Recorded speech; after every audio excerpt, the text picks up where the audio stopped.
Today's story is The Golden Peacock by Enid Blyton.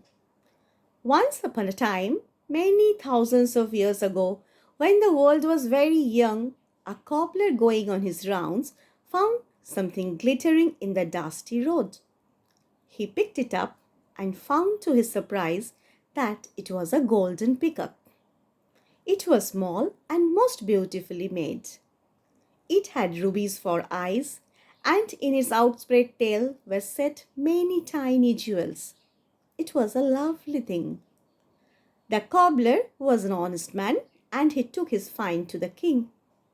"Ah," said the king, turning it over and over in his hand, "this is a treasure beyond price. See how beautifully wrought this peacock is. How many weeks, how many months have gone to the setting of these tiny jewels in the fine outspread tail.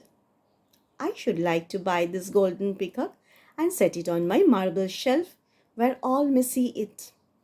I will send a messenger through the land proclaiming the find, asking the maker of the peacock to come forward." The messenger was sent out, and the next week, to the king's surprise, two men came to claim the peacock. "What?" cried the king.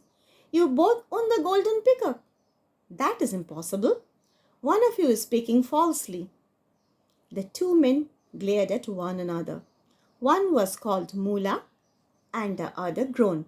Both were workers in silver and gold, and each vowed that he had made the golden peacock himself and lost it on a journey. The king looked at them sternly. "One of you does not speak the truth," he said. "It would be easy for me to send to your towns and ask your friends which of you has made the peacock, for such a marvelous piece of work is sure to be well known." "Sir," said Mula at once, "it would be of no use sending to my town, for no one knows of this peacock. I did it in secret for my own pleasure, and no one has seen the lovely bird. I was keeping it to take to the great market in the autumn." "So," said the king mockingly, "it was a secret. And you, Groan, what do you say? Was the peacock also a secret with you?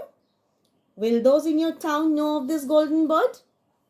"Sir," said Groan, his hands trembling as he spoke, "none but myself knows of the bird. I made it in secret, and these words are the truth." The king laughed in scorn.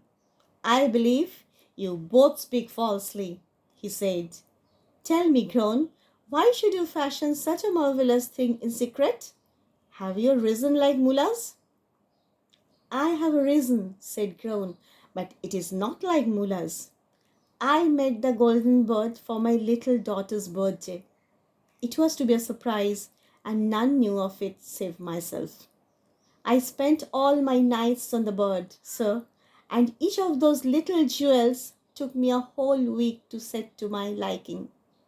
"False fellow!" shouted Mullah and the other goldsmith. "I set those tiny jewels in the tail. Many, many days did I work on those finely wrought feathers, and the beak I modeled no less than 11 times before it was perfect." "Silence!" said the king sternly. "Now this is a puzzle harder than any I had to solve before. So lovely is this bird that I had resolved to buy it from its rightful owner. But it seems that both of you are the owners, though how that can be is beyond my understanding." "It is mine," said Mullah sulkily. "Nay, it is mine," cried Groan, falling on his knees. "Give it to me, O king, and I will sell it to you for half the price you meant to give," said Mullah. The king turned to Groan. "And you?" he asked. "Would you also sell it to me for half the price I had meant to give, if I award the bird to you, Groan?" Groan was silent. "Answer me," commanded the king. "Sir," said Groan, stammering in his nervousness, "as I told you, it was meant for my little daughter. I'd rather give it to her for whom it was meant." The king looked at both the men for a long moment. Then he spoke. Seeing that both of you say you own the bird, he said at last, and I have no means of finding out which of you speaks the truth, I can do no better than to order the bird to be cut in half. Then one of you shall have the head and the other the tail. For that you must draw lots. Agreed, O king, said Mullah at once. Groan was silent. And you, Groan, do you agree? Asked the king, looking at the pale goldsmith. Groan threw himself down before the king. Do not cut the bird in half, sir, he cried. It is so beautiful. I spent so much labor on it. It would spoil it to be halved. What is the use of a head or tail? The bird is not just gold and jewels. It is a piece of loveliness. I'd rather Mullah had it in all its beauty and sold it to you than that I should see the work of my hands spoiled. Keep it whole and give it to Mullah. I go, O king. With that, Groan stumbled towards the door, but the king called him back.